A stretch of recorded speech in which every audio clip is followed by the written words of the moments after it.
The door to my luxurious beach house swung open, revealing two faces I hadn't seen in 12 years. Elena, my daughter, and Gregory, her husband, stood before me with forced smiles and eyes filled with a poorly disguised desperation. Their gazes swept quickly over the interior of my new home.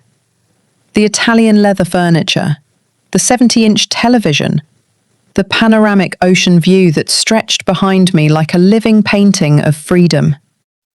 "Mum," Eleanor murmured, her voice trembling. "We need to talk to you."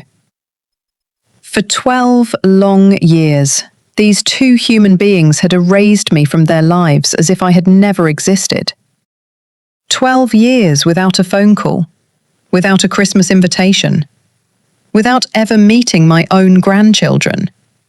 And now, after I had bought this multi-million-dollar house in cash, they appeared on my doorstep like ghosts from the past, returning only when they caught the scent of money. I watched them in silence, noting every detail of their worn-out appearance. Gregory tried to peek over my shoulder to see more of the interior of my seaside sanctuary. Eleanor wore a faded green dress that had seen better days, and her synthetic leather shoes showed cracks that spoke of financial hardship. Worry lines marked her forehead like furrows in dry earth, and her hands trembled slightly as she awaited my response. "Talk," I repeated with a calmness that surprised even myself. How interesting. After 12 years of absolute silence. Now you want to talk. The colour drained from their faces as if they had seen a ghost. Gregory cleared his throat uncomfortably, adjusting the wrinkled shirt he was wearing. It was obvious they had come straight from somewhere things hadn't gone as they'd hoped. Their eyes couldn't hide the desperation that had brought them to my door. During all those years of cruel abandonment, I had survived by selling my homemade pies and desserts at the town's farmers market. Every Sunday, while they were probably enjoying lavish family gatherings at expensive restaurants, I was standing under the relentless sun, smiling at strangers who appreciated my baking more than my own blood. My hands had grown rough from the constant work. My back had stooped from carrying heavy baskets filled with sweet hopes. But my pride never completely broke. The aroma of freshly baked desserts still lived in my most cherished memories. Finely ground cinnamon, pure vanilla extract, toasted coconut browned to the perfect colour.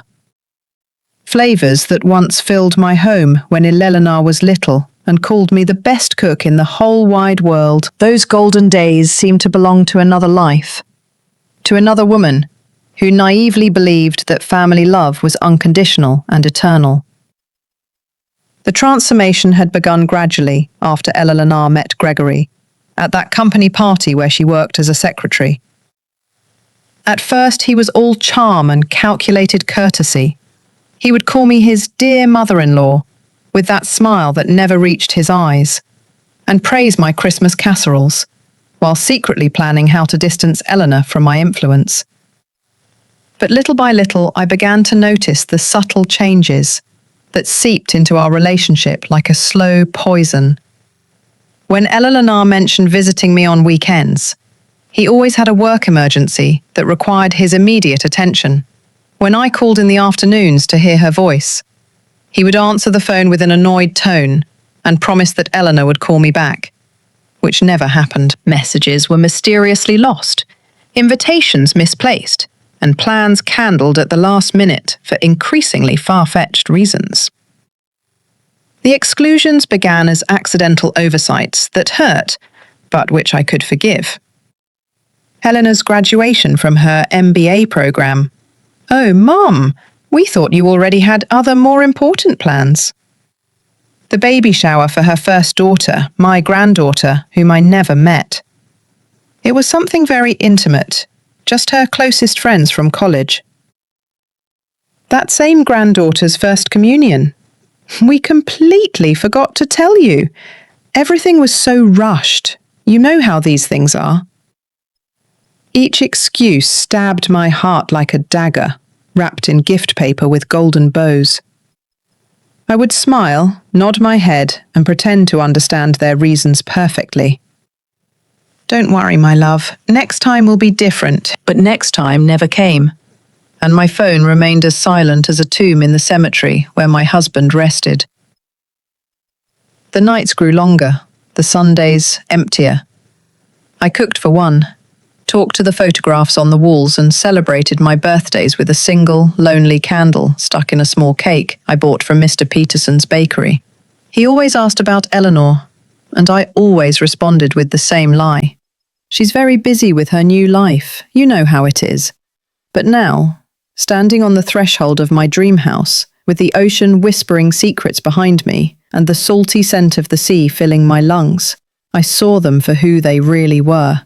I invited them in with an elegant wave of my hand, watching as their eyes widened at the sight of the luxury that now surrounded me. The Italian marble floor gleamed under the natural light pouring in through the enormous windows, reflecting their small, nervous figures. Eleanor walked behind Gregory like a shadow, keeping her head down while he appraised every piece of furniture, every work of art, every detail of my new reality, with the poorly concealed greed of a professional appraiser. "Sit down," I said, gesturing to the cream-coloured leather sofa that had cost more money than they had seen together in years. "I suppose after so much time, you have a lot to tell me." Gregory cleared his throat, adopting that important man posture he always used when he wanted to impress someone. "Annabelle, we know it's been a few years since we've spoken, but—" "12 years," I interrupted him with a firm voice. "Not a few years, 12 exact years since you decided I didn't exist." Eleanor finally looked up, and I could see tears welling in her eyes. But they no longer moved me as they once had. I had cried too many nights alone to allow her calculated tears to manipulate me now. "Mum, it wasn't our intention. Things got complicated. Gregory's job, the kids I never met." I replied, feeling the rage that had been contained for years began to boil inside me. My grandchildren, who grew up without knowing they had a grandmother who would have loved them unconditionally. During those 12 years of forced exile, I had built a routine that kept me sane. Every morning I got up at 5, preparing my desserts with the same dedication I once put into caring for Eleanor when she was a baby. The pie crust required patience. The exact point of the caramel needed constant attention, and the baking time did not forgive mistakes. Those recipes had become my salvation and my livelihood. Sundays at the farmer's market were my time for social interaction. Older women like me would come to buy my sweets, and we would end up talking about our lives, our absent children, our postponed dreams. Martha, a 72-year-old widow, became my confidant without either of us planning it. She too had been abandoned by her children after they married. She too knew the pain of being invisible to those who were once the centre of your universe. Children think that once they form their own family, we parents no longer matter. Martha would tell me, as she bought 3 pies to take to her neighbours, but when they need something, then they remember we exist. How prophetic that conversation had been. Now watching Eleanor wring her hands nervously, while Gregory mentally calculated the value of my new life, I understood perfectly what Martha had meant. The change in Eleanor had been gradual but relentless. During the first few years of her marriage, she still called me occasionally, but the conversations became mechanical, filled with awkward silences. Gregory was always present in the background, clearing his throat or making comments that cut our talks like sharp blades. Your mum always has some drama," I heard him say once when Eleanor thought she had hung up the phone. My mother never bothers us with her personal problems. Her personal problems. That's how Gregory had classified my loneliness, my natural desire to maintain contact with my only daughter, my need to be part of her new family. Everything I felt and needed had been reduced to personal problems that disturbed their perfect married life. The family invitations began to arrive less frequently, until they disappeared completely. First, it was Thanksgiving dinner. "This year will be something small, Mum, just the four of us." Then Christmas. "The kids are sick, we'd better postpone it." Then the birthdays. Everything got complicated with Gregory's work. Each excuse was accompanied by empty promises about a next time that never came. Eleanor developed a special talent for making every rejection sound reasonable. Every exclusion seem temporary. Every abandonment feel as if it were for my own good. "We don't want you to feel obligated to come, Mum. You're old enough to rest and enjoy your peace and quiet." My peace and quiet.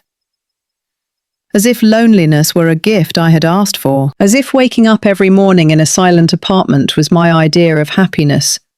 As if cooking for one and eating in front of the television was my definition of a full life. The years passed like pages of a calendar that no one read. My routine became so predictable that even the mailman knew exactly what time I would be watering the plants on my small balcony. Monday, prepare apple pies. Tuesday, Jell-O salads of different flavors. Wednesday, chocolate fudge cakes that sold like hotcakes. Thursday, muffins that perfumed my entire apartment. Friday, pumpkin spice turnovers. Saturday, prepare everything for market day. Sunday, the market, the ladies, the conversations that temporarily filled the void in my chest. But there were also moments of such profound loneliness that I thought I would drown in it. Entire nights awake, staring at the phone that never rang, waiting for a text that never arrived. Christmases celebrated with television specials and a small artificial tree that I decorated by myself. New Year's Eve welcomed with a glass of lukewarm sparkling wine and the renewed hope that maybe this would be the year of the reunion. The sharpest pain came at unexpected moments, when I saw whole families at the park, when I heard other grandmothers talk about their grandchildren, when I passed by toy stores and wondered what mine would look like. Eleanor had had 3 children, whom I knew only from blurry photos on social media that I checked from fake accounts, like a spy on my own family. "Mum." Eleanor's voice brought me back to the present. "We know we made mistakes." Mistakes. The word came out of my mouth like a bullet. Erasing your mother from your life for 12 years was a mistake. Denying your children the love of their grandmother was a mistake. Gregory shifted uncomfortably in his seat, finally understanding that this conversation was not going to unfold as he had planned. His eyes continued to scan my living room, calculating, evaluating, planning his next move like the expert manipulator he had always been. "They weren't mistakes," I continued, feeling the truth pour from my throat like hot lava after years of being contained. "They were conscious, calculated, cruel decisions. You chose to erase me from your lives as if I were an old piece of furniture that was no longer useful to you." Eleanor began to sob, but her tears no longer had the power to disarm me as they once had. I had cried alone for too many nights, wondering what I had done wrong, how I had failed as a mother, Why my unconditional love had not been enough to keep my family together. "Mum, please let us explain," Eleanor tried between sobs. "Explain what?" My voice rose without my being able to control it. "Are you going to explain to me why I didn't know my granddaughter when she took her first steps? Why I wasn't there when my grandson lost his first tooth? Why I spent 12 Christmases cooking for no one while you built family memories without me?" Gregory finally spoke, using that condescending tone he had perfected over the years. "Annabelle, we understand that you feel hurt, but family sometimes needs space to grow. It was nothing personal against you." The laugh that escaped my throat sounded so bitter that even I was surprised. "Nothing personal, Gregory. You turned my daughter into a stranger. You planted poison in her heart against me.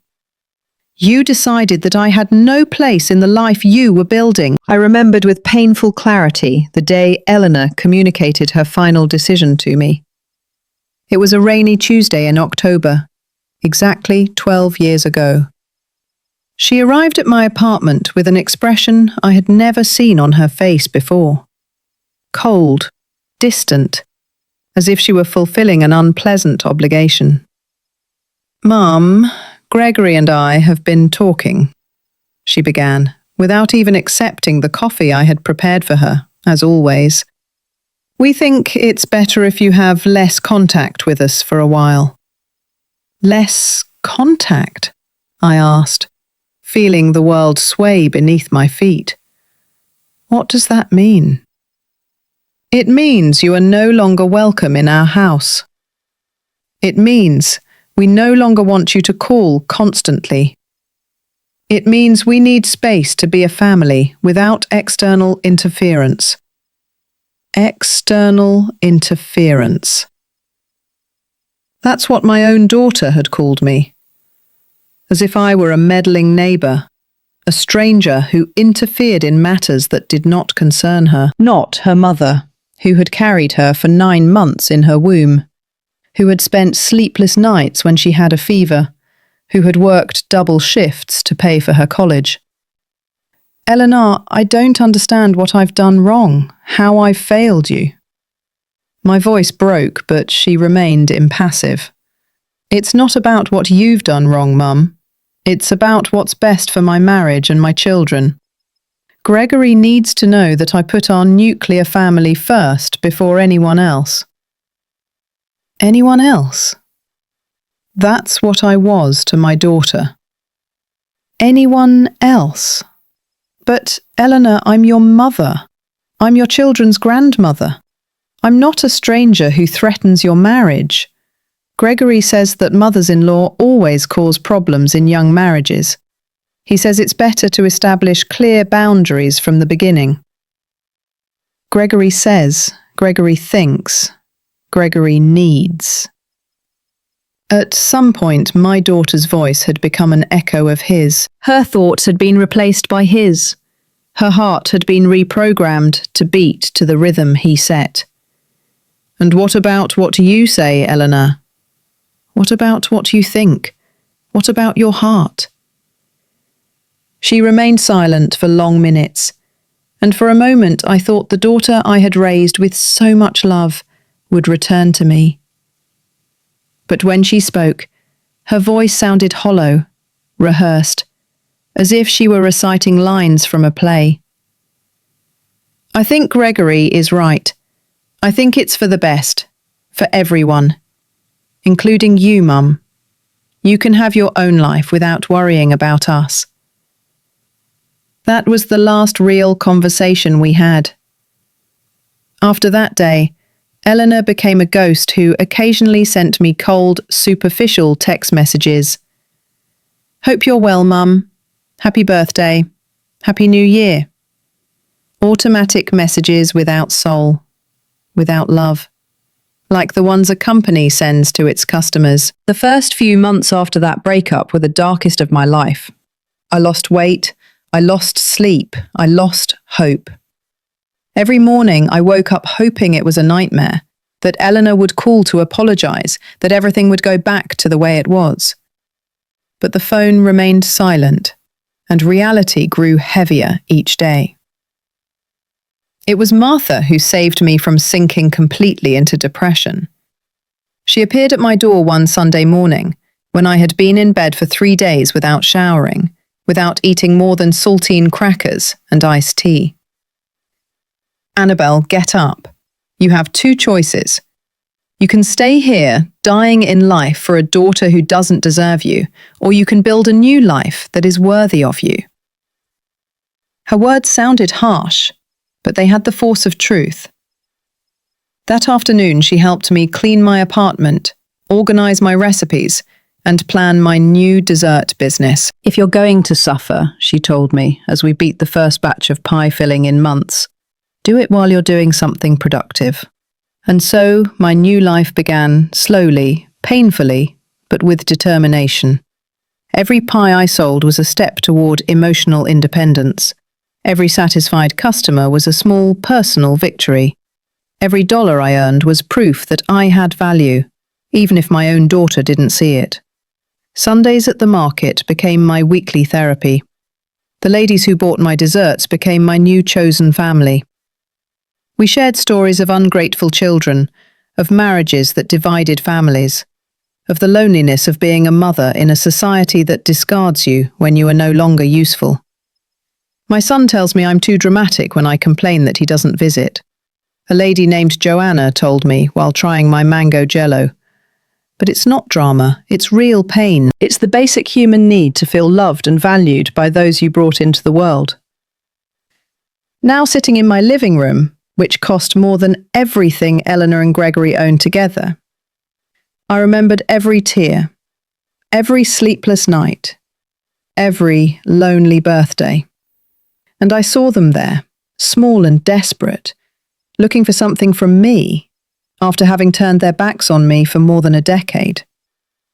So, after 12 years of silence, I said with a controlled voice, "What exactly brings you to my door?" Gregory and Eleanor exchanged a meaningful look. Finally, he cleared his throat again. "Annabelle, the truth is we're going through a very difficult time, a very difficult time." I repeated his words slowly, savouring the irony as if it were bitter honey. "What an extraordinary coincidence that you come looking for me just when you have problems, after 12 years of considering my existence irrelevant to your perfect lives." Gregory shifted uncomfortably on the sofa, clearly preparing the speech he had rehearsed during the drive to my house. His eyes avoided mine as he formulated the words he thought would soften my heart. "The construction company went bankrupt 6 months ago," he finally confessed. "We lost all our savings. The house is in foreclosure. Eleanor had to quit her job to take care of the kids because we can't afford daycare. We're living with my parents, but they have financial problems too." Eleanor nodded desperately, as if confirming their misfortune would automatically generate my compassion. "Mum, the kids ask why they don't have their own room, why Dad is always angry, why Mum cries at night. We don't know what to do." "Ah," I said, leaning back in my Italian leather armchair. "So now I'm useful. Now I exist. Now I'm part of the family. How convenient." During those 12 years of ostracism, I had developed a special ability to read between the lines, to detect emotional manipulation, to protect myself from people who only approached when they needed something. The ladies at the market had taught me that children often return to their parents when life hits them, not out of genuine love, but out of pure convenience. "It's not like that, Mum," Eleanor protested, her voice breaking. "I've always loved you. I've always thought of you. It was just that the circumstances. The circumstances." I interrupted her with a smile that didn't reach my eyes. "Let's talk about circumstances, Eleanor. When your first son had pneumonia 8 years ago and was hospitalized for a week, where was I? When your second son broke his arm playing soccer 5 years ago, did you call me? When your youngest daughter had problems at school last year, did you think to ask her grandmother for advice? Each question was an arrow aimed at the centre of her guilt. Eleanor pulled with each one because she knew the answer was the same. She hadn't thought of me at any difficult moment in their lives. Only now, when they needed money, when their world was crumbling financially, had they remembered they had a mother. We knew you had financial problems, Gregory muttered, trying to justify the unjustifiable. We didn't want to be a burden to you, when you could barely support yourself selling desserts. The audacity of his comment left me speechless for a moment. Not only had they justified my exclusion because of my poverty, but now they had the nerve to admit it openly, as if it were a valid reason to abandon a loved one. I see, I said with a calmness that surprised me. So, I wasn't good enough for you when I was poor, but now that you know about my new financial situation, I'm suddenly valuable enough to receive a visit. The truth about my economic transformation was something they couldn't imagine. 3 months ago, while preparing pies for the Sunday sale, I received a call that changed my destiny forever. It was a lawyer from the city, informing me of the death of my Aunt Joan, my late father's sister, who had lived in the United States for 50 years without our family knowing much about her. Aunt Joan had been the black sheep of the family, the one who left young in search of the American dream and never returned. For decades, we only received occasional Christmas postcards, but we never really knew how she had fared in life. It turned out she had done extraordinarily well. The inheritance included a house in Los Angeles that sold for $1.5 million, bank accounts with another $500,000, and several investments totaling another $2 million. Overnight, I went from counting pennies to buy ingredients for my desserts, to having more money than I had ever dreamed of possessing. But the most important thing about that inheritance wasn't the money. It was the letter Aunt Joan had left specifically for me.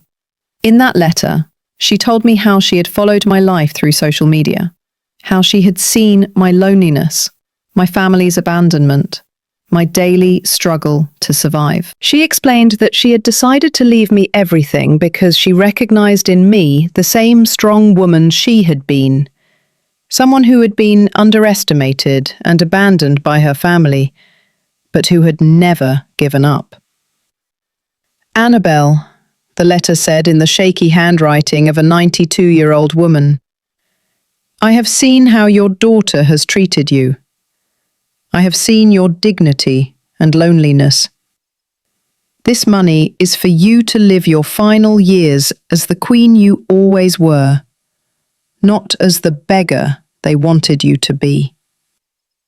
With that inheritance, I bought this house by the sea, a place where I could wake up every morning listening to the waves and breathing fresh air, free from painful memories and toxic people. For the first time in 12 years, I slept in complete peace. Mum. Eleanor tried to approach me, but I raised my hand to stop her. I know we made terrible mistakes. I know we hurt you in unforgivable ways, but we're family. Blood.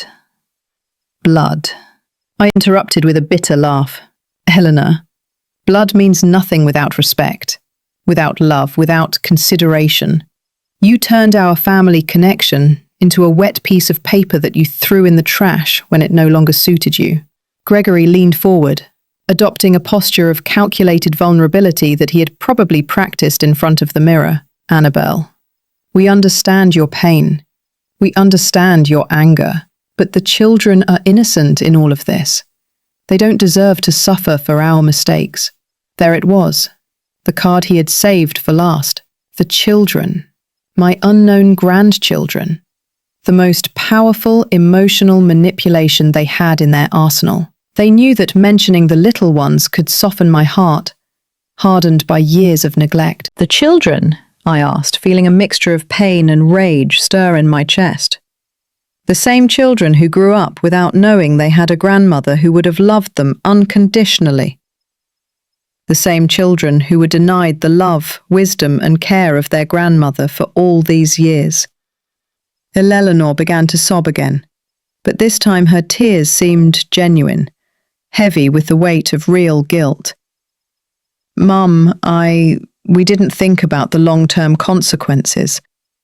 Gregory said it was better for the marriage, that mothers-in-law always caused problems.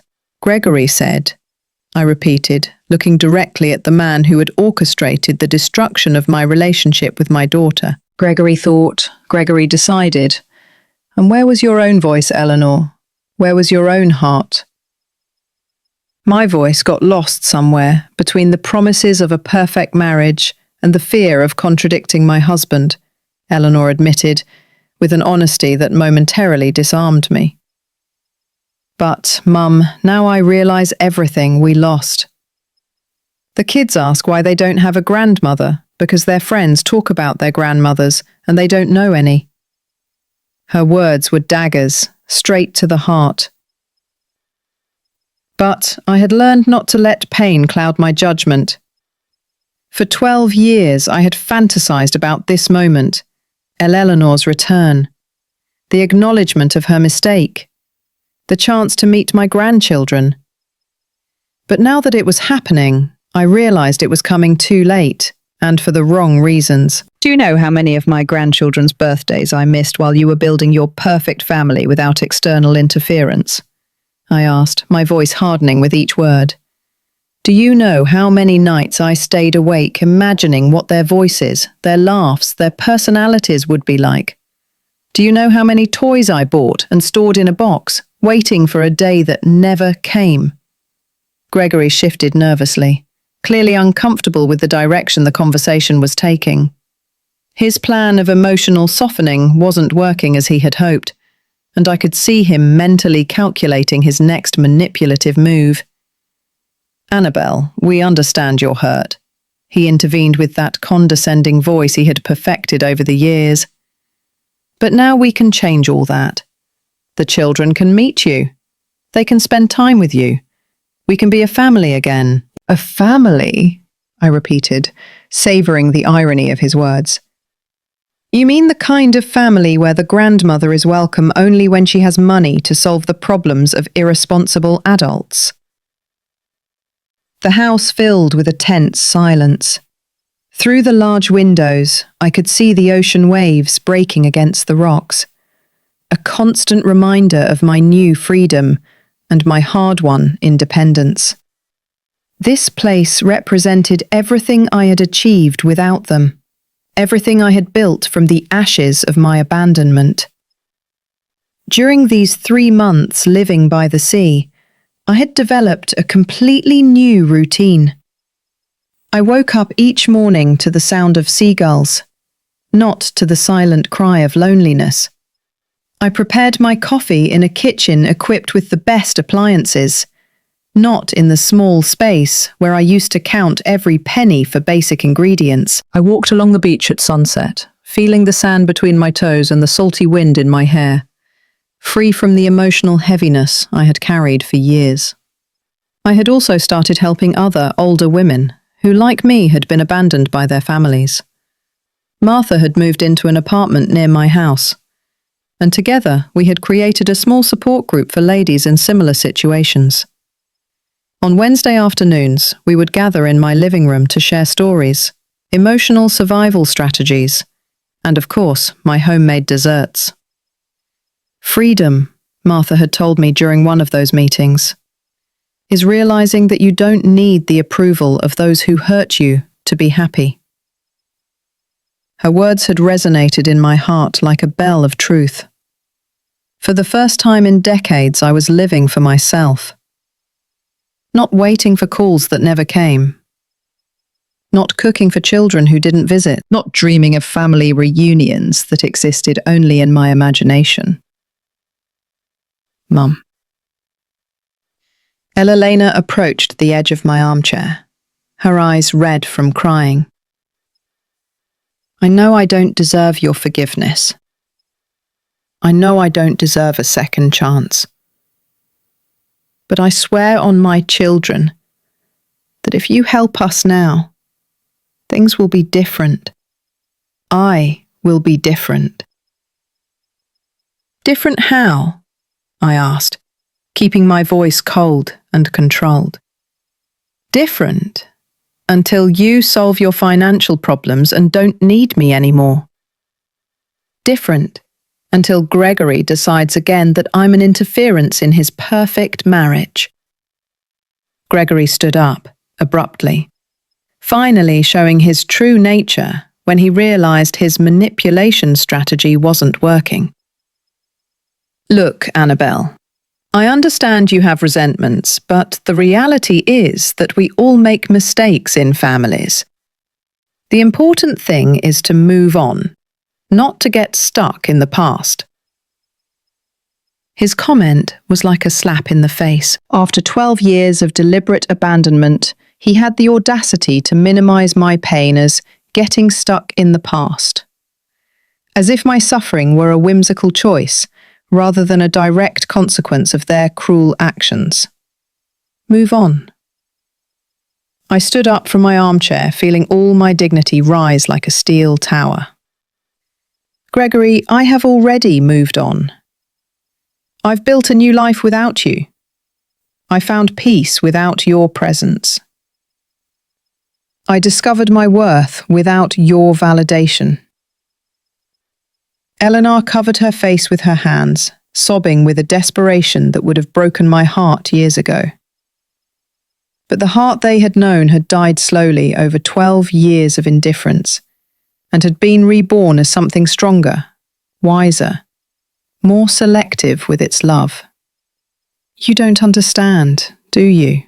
I continued, walking toward the window overlooking the ocean. You came here expecting to find the same broken woman you abandoned 12 years ago. You expected to find someone so desperate for family love that she would be willing to pay any price for a few crumbs of affection. The truth was that during the first few years after their abandonment, I would indeed have been willing to pay any price. I would have mortgaged my soul for a phone call from Eleanor. I would have sold everything I owned for an afternoon with my grandchildren. I would have begged for forgiveness for offences I never committed, just to be part of their lives again. But time and pain had taught me valuable lessons about self-love and personal dignity. The afternoons with Martha and the other ladies had shown me that family abandonment was more common than I thought, and that surviving it was not only possible, but could be the beginning of a more authentic and satisfying life. For years I blamed myself. I confessed, still looking out at the ocean. I thought I had failed as a mother, that I had been too meddlesome, too present, too loving. I tortured myself, looking for the exact moment I lost my daughter. I turned to face them directly, and I could see how my words were affecting them in different ways. Elena seemed genuinely devastated, as if she were finally understanding the magnitude of the damage they had caused. Gregory, on the other hand, showed signs of impatience and frustration, clearly calculating whether it was worth continuing with this strategy, or if he should try a different approach. But eventually, I understood the truth, I continued. I didn't lose my daughter because of something I did wrong. I lost her because she chose a man who considered having a present mother-in-law a threat to his fragile masculinity. I lost her because she valued her husband's approval more than her mother's love. Eleanor stood up, swaying as if my words were physical blows. Mum, it's not like that. I never stopped loving you. I just got confused.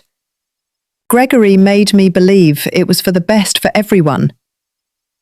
Gregory manipulated you, I corrected her. But you allowed him to do it. You chose to believe his lies because they were more comfortable than defending your mother. You preferred the artificial peace of a controlling marriage over the discomfort of setting healthy boundaries with your husband. The silence that followed my words was deafening. I could hear the ticking of the wall clock, the distant sound of the waves, Eleanor's agitated breathing. Gregory had adopted that rigid posture he used when he felt cornered, preparing to counterattack or to retreat strategically. "So, what do you want from us?" Gregory finally asked, abandoning any pretense of remorse or vulnerability. "Do you want us to gravel? Do you want to humiliate us as revenge for the past?" His question revealed exactly what I had expected for him. It wasn't about repairing emotional damage or rebuilding family relationships. It was a transaction, a negotiation where he expected to pay the minimum price necessary to obtain the maximum financial benefit. "I don't want your humiliation, Gregory," I replied with a serenity that surprised me. "What I want is something you probably can't give. Genuine respect, unconditional love, and the acknowledgement that you spent 12 years treating me like I was garbage." Eleanor rose from the sofa with trembling movements, approaching me with her hands extended, as if she wanted to touch me but didn't dare. "Mum, I can give you that. I do recognise all the harm we did to you. I've spent these last few months awake at night, remembering every cruel moment, every call I didn't return, every invitation I never sent. These last few months I interrupted, noticing the specificity of her confession. What happened exactly 3 months ago that made you remember you had an abandoned mother?" The colour drained from her face, as if she had been caught in a lie. Gregory shot her a warning look, but it was too late. I had detected the inconsistency in her story of spontaneous repentance. We, Eleanor stammered, desperately searching for the right words. "You found out about my inheritance." I completed the sentence for her, feeling all the pieces of the puzzle fall perfectly into place. "Someone told you about my new house, about my new financial situation. That's why you're here. Not for love, not for genuine remorse, but because you discovered that the mother you abandoned now has money." Gregory tried to take control of the situation again, but his mask of vulnerability had cracked completely. "Annabelle, that's not true. Of course we heard about your good fortune, and we're glad to know you're well. But we came. Why did you come? Because you're broke." I interrupted with a coldness that cut like a blade. "You came because you desperately need money, and I am your last resort. You came because you calculated that 12 years of abandonment could be forgiven with a few well-acted tears and empty promises of reconciliation." The truth about how they had found out about my new situation had come to me the week before through Martha. Her niece worked at the bank where my inheritance transfer had been handled and had overheard conversations about the lady who sold pies and now had millions of dollars. Gossip travels fast in small towns, especially when it involves such dramatic economic transformations. "It was Mr. Peterson from the bakery who told half the town," Martha had explained during one of our coffee afternoons. "He says Eleanor and Gregory have been asking around about you, wanting to know if it's true you got rich overnight." That information had been like a vaccine against any romantic hope I might have harboured for a genuine reunion. When I saw them appear at my door, I already knew exactly why they were there and what they wanted from me. Mom, yes, we found out about your inheritance, Eleanor finally admitted, tears streaming down her cheeks. But that doesn't mean we're here just for the money. We're here because we realized we made the biggest mistake of our lives.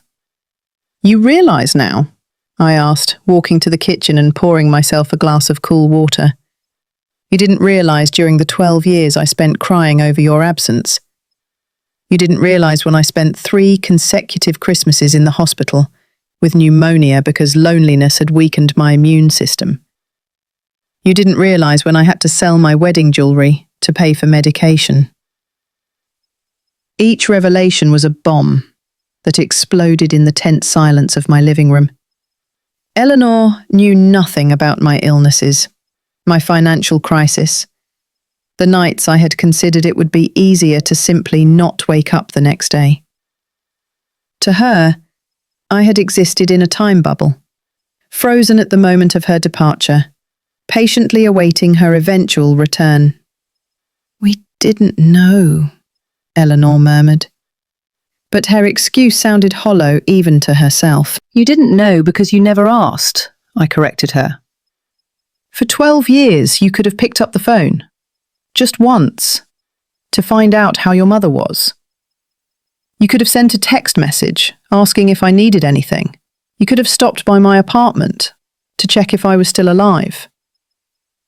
Gregory stood up abruptly, clearly frustrated that his plan of emotional manipulation was not yielding the expected results. All right, Annabelle, we get it. You're angry.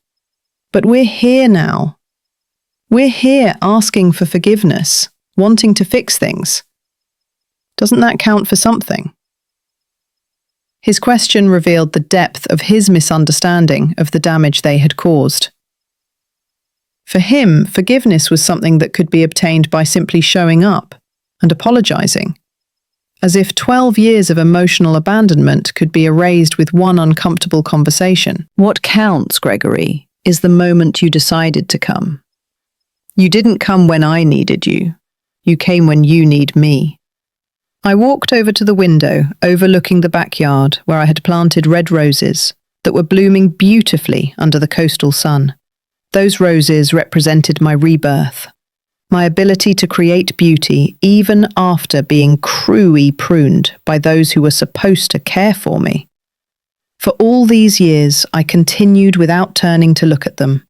I developed a very simple philosophy about human relationships. People show you who they really are through their actions, not their words. You showed me that I had no value in your lives when things were going well. Eleanor came up behind me and I could feel her trembling presence near my shoulder. Mum, we were young, stupid, influenced by wrong ideas about marriage and family. But we've grown up, we've matured. You've gone broke. I corrected her without turning around. You haven't matured. You've gone broke, and now that you need financial help, you suddenly remember you have a mother. The silence that followed was broken by the sound of my phone. It was Martha, probably calling for our weekly gardening session. I let it go to voicemail, but her call reminded me of something important. I had a full and satisfying life without them. I had genuine friendships, purpose, peace of mind. I didn't need validation from people who had treated me like a disposable object. Do you know what the most painful moment of all these years was? I asked, finally turning to face them. It wasn't when you stopped inviting me to celebrations. It wasn't when you stopped calling. It was when I realized that I loved you unconditionally. But your love for me had conditions that you never clearly explained. Eleanor began to sob again, but this time her tears seemed to come from a deeper, more genuine place. Mum, I love you. I've always loved you. It's just that I let others convince me that that love was problematic for my marriage. And now that your marriage is in a financial crisis, I observed, suddenly that love is no longer problematic. How convenient. Gregory had remained silent for the last few minutes, But I could see his mind working, calculating, evaluating, looking for a new angle of attack. He finally spoke, adopting a different tone, more direct and less manipulative. Look, Annabelle, let's be honest here. We need financial help. You have money. We're family, even if we've had problems in the past. Isn't it natural for family to help each other in difficult times? His brutal honesty was almost refreshing after so much poorly acted emotional manipulation. At least now we were speaking clearly about what they really wanted from me. It's interesting that you mentioned the concept of family helping each other, I replied with a smile that was anything but warm. Where was that family philosophy when I was working 14-hour days selling desserts to survive? Where was that family solidarity when I had to choose between buying medicine or food? Do you know what's the most pathetic thing about all this? I continued, feeling years of contained pain transform into a crystalline clarity that cut like a scalpel. That if you had come a year ago, when I was still living in that tiny apartment, when I was still counting coins to buy ingredients, I probably would have welcomed you with open arms. I would have cried with joy. I would have forgiven everything without conditions. I would have cooked for you until I dropped from exhaustion. Eleanor covered her face with her hands, her sobs now accompanied by a body tremor that showed the magnitude of her desperation. Gregory, on the other hand, had adopted a more tense posture, like a cornered animal, evaluating its escape options. But the money gave me something I never had during those 12 years of abandonment. I went on, walking slowly through my living room like a judge delivering a sentence. It gave me perspective. It gave me the freedom to choose who deserves to be in my life and who doesn't. It gave me the power to say no without fear of the consequences. During my first few weeks living in this house, I had spent many hours reflecting on this exact possibility. What would I do if Eleanor and Gregory appeared at my door? How would I react? Would I be able to maintain my dignity, or would I crumble at the first opportunity to get my daughter back? Martha had been my counselor during those deep reflections. Money doesn't change who you are on the inside, she had told me as we drank tea on my new terrace. But it does change how others see you and how you see yourself. The question is, are you going to use that new perspective to be wiser, or to make the same emotional mistakes of the past? Her words had been prophetic. Now, facing the exact scenario we had discussed, I realized that the money had indeed changed me, but not in the way Eleanor and Gregory expected. It hadn't made me more generous with those who had hurt me. It had made me more selective with who deserved my time and my emotional energy. Mum, Eleanor tried to approach me again. I understand your anger. I understand your pain. But don't you think everyone deserves a second chance? Don't you think family love can overcome any past mistake? A second chance, I repeated, savoring the irony of her words. Eleanor, you had thousands of opportunities over 12 years to rectify your mistake. Every day you woke up was an opportunity to call your mother. Every birthday, every Christmas, every Mother's Day was an opportunity to remember that you had a family that loved you unconditionally. Gregory shifted restlessly, clearly calculating whether he should intervene or let Eleanor continue with her strategy of emotional appeal. His eyes continued to scan my house, evaluating, calculating, probably estimating how much money he might need to solve his problems and how much they could ask me for without seeming too greedy. The difference between a second chance and a 100th chance, I continued, is that second chances are given out of love. 100th chances are given out of desperation. You are not here for love. You are here for financial desperation. Eleanor slumped onto the sofa as if my words had been physical blows. You're right, she murmured in a broken voice. You're absolutely right. We are terrible hypocrites. We are selfish. We are everything you say we are. Her admission of guilt might have been moving if it hadn't been accompanied by the obvious expectation that acknowledging her mistakes would automatically result in my forgiveness, and more importantly, my financial help. Acknowledging your mistakes is only the first step, Eleanor, I explained with the patience of a teacher explaining basic concepts to a slow student.